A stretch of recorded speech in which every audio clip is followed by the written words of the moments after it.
So class आज हम start करेंगे ब्लड से। जो ब्लड है that is a part of cardiovascular system. Cardiovascular system, ठीक है। ब्लड से पहले हमें जानना पड़ेगा कि कार्डियोवास्कुलर सिस्टम किस किस चीजों से बना होता है। जो कार्डियोवास्कुलर सिस्टम है इट इज फॉर्म्ड ऑफ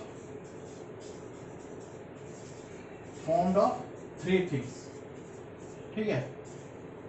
और हम कह सकते हैं कंपोनेंट्स। ओके, तो पहला कंपोनेंट क्या है? पहला जो है वो है ब्लड, सेकेंड है हमारा हार्ट, ठीक है। एंड जो थर्ड कंपोनेंट है वो है हमारे ब्लड वेसल्स,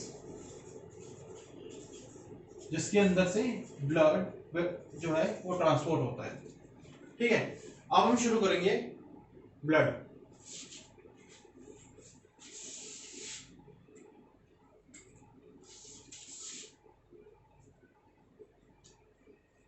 पहले इसके चलेंगे हम इसके फिजिकल कैरेक्टरिस्टिक्स ऑफ ब्लड के बारे में, ठीक है। Physical characteristics of blood.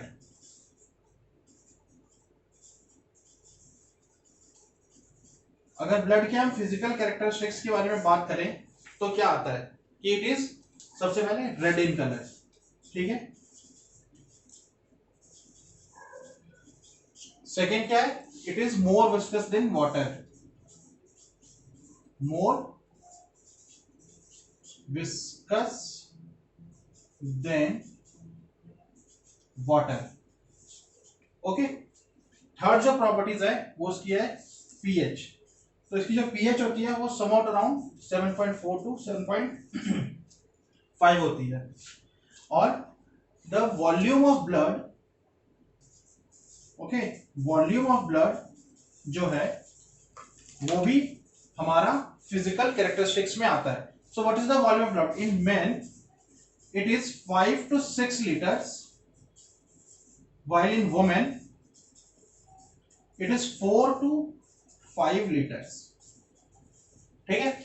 अब जो ब्लड है उसके कंपोनेंट्स होते हैं। कौन कौन से कंपोनेंट होते हैं? कंपोनेंट्स, जो पहला कंपोनेंट होता है वो है फॉर्म्ड एलिमेंट्स, ठीक है। Formed elements. और जो सेकेंड कंपोनेंट होता है वो होता है हमारा प्लाज्मा। अब फॉर्म्ड एलिमेंट्स के तीन कंपोनेंट होते हैं। पहला कौन सा हो गया? आरबीसीज, जिसको हम क्या कहते हैं? रेड ब्लड कॉर्पस्कल्स और इराइथ्रोसाइट्स,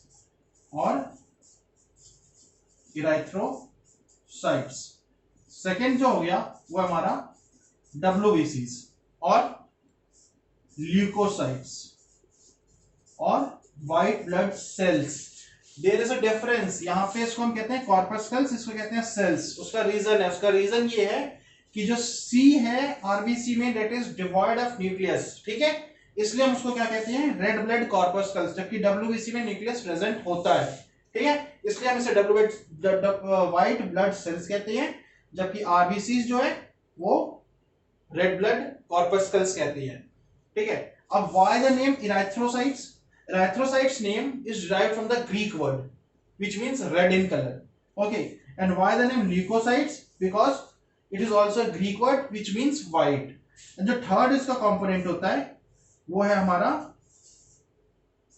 प्लेटलेट्स, ठीक है, also called as thromboplastin.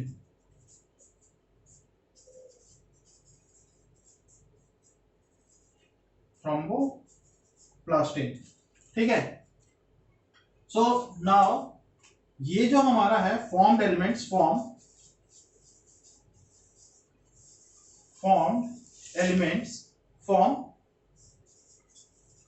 45% around of the blood, ठीक है। वाइल जो प्लाज्मा है इट फॉर्म्स 55%, ओके।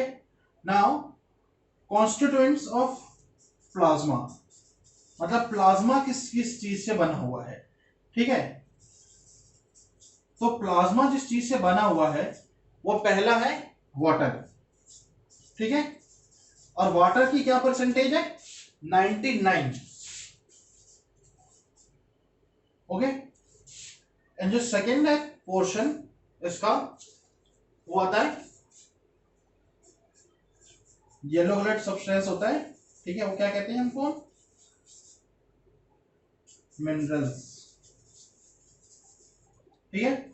उसके बाद हम आएंगे आरबीसीज पर, फर्स्ट टॉपिक, ठीक है। तो आरबीसी जैसे मैंने अभी आपको थोड़ी देर पहले बताया था, रेड ब्लड कॉर्पस्कल्स, कॉर्पस्कल्स, ठीक है। Why red blood corpuscles, because devoid of nucleus, ठीक है। इनमें न्यूक्लियस प्रेजेंट नहीं होता है। अब इसमें न्यूक्लियस प्रेजेंट नहीं होता है, so they have high oxygen carrying capacity, carrying capacity. अब ये पूछो कि अगर इसमें न्यूक्लियस नहीं है तो ऑक्सीजन कैरिंग कैपेसिटी कैसे है। तो जब न्यूक्लियस नहीं है, जिसकी वजह से इसका जो शेप होता है बाइकॉन्केव शेप, ओके। ये जो पोर्शन है दिस इज कॉल्ड एज बाइकॉन्केव, ठीक है, बाइकॉन्केव शेप। इसकी वजह से जो इसकी ऑक्सीजन कैरिंग कैपेसिटी है वो बढ़ जाती है, इंक्रीज हो जाती है, ठीक है। एंड ये बाइंड किससे करता है, हीमोग्लोबिन से, ठीक है। और हीमोग्लोबिन की ऑक्सीजन के साथ बाइंड करने की एफिनिटी कितनी होती है, 280 टाइम्स, ठीक है, 280 टाइम्स। और one haemoglobin combines with 4 molecules of oxygen, okay. So यहां पे बनता है ये HbO2। सो अब इसमें क्या आ गया कि ये होते क्यों है हमारे ब्लड में। तो ये रेड ब्लड सेल्स जो होते हैं, एक तो रेड इन कलर होते हैं, ठीक है, डिवाइड ऑफ न्यूक्लियस होते हैं। ये होते किस लिए हैं, ऑक्सीजन कैरिंग कैपेसिटी के लिए। सेकंड, ऑक्सीजन तो ये कैरी करते ही है, लेकिन एक चीज हमें ध्यान रखना है, they have high tendency to combine with carbon monoxide और carbon dioxide, high tendency to combine with carbon monoxide and carbon dioxide and carbon monoxide, ठीक है। जब कार्बन मोनोऑक्साइड के साथ हमारा ब्लड रिएक्ट करता है, ठीक है, जिसको हम HB भी कहते हैं, HB, ठीक है, या आरबीसी हम बोल सकते हैं, ठीक है। तो ये क्या बनाता है, कार्बन अमीनो हीमोग्लोबिन, हीमोग्लोबिन, ठीक है। क्योंकि यहां पे जो हीमोग्लोबिन की एफिनिटी वो कार्बन डाइऑक्साइड के साथ बाइंड होने की ज्यादा होती है, ठीक है। अभी मैं इसका रीजन बताऊंगा। और जो सेकंड है, CO2 के साथ जब ये आरबीसी बाइंड होते हैं तो आ जाता है कार्बोक्सी हीमोग्लोबिन, हीमोग्लोबिन, ठीक है। पहला क्या आया, कार्बामिनो हीमोग्लोबिन, दूसरा क्या आया, कार्बोक्सी हीमोग्लोबिन, ठीक है। अब एक चीज में हमें ध्यान रखना है कि जो ब्लड है वो मेन में उसकी मतलब हीमोग्लोबिन की जो मेन में है वो 14 to 15 होती है रेंज, ठीक है। while in women its range varies from 13 to 14, 13 to 14, okay।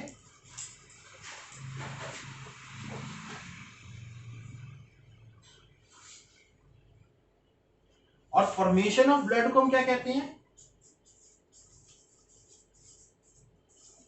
Formation of blood को हम क्या कहेंगे, क्योंकि ये पार्ट है इसका, तो हीमोपोएसिस, ठीक है। और जिसकी वजह से इसका साइज बाइकॉन्केव है, ठीक है, उस प्रोसेस को क्या कहते हैं, इराइथ्रोपोइटिन, इराइथ्रोपोइटिन, ठीक है। अब ये कौन से ट्राइमेस्टर में न्यूक्लियस इसका डिवाइड होता है, that is third trimester during pregnancy. ठीक है, थर्ड ट्राइमेस्टर में जो आरबीसी है उसके अंदर से न्यूक्लियस की डीजनरेशन हो जाती है, शेड हो जाती है वहां से। ठीक है, तो यहां पर ये शेप हमारे पास मिल जाता है। तो आज के लिए हम इतना ही करेंगे, नेक्स्ट क्लास में कंटिन्यू करेंगे।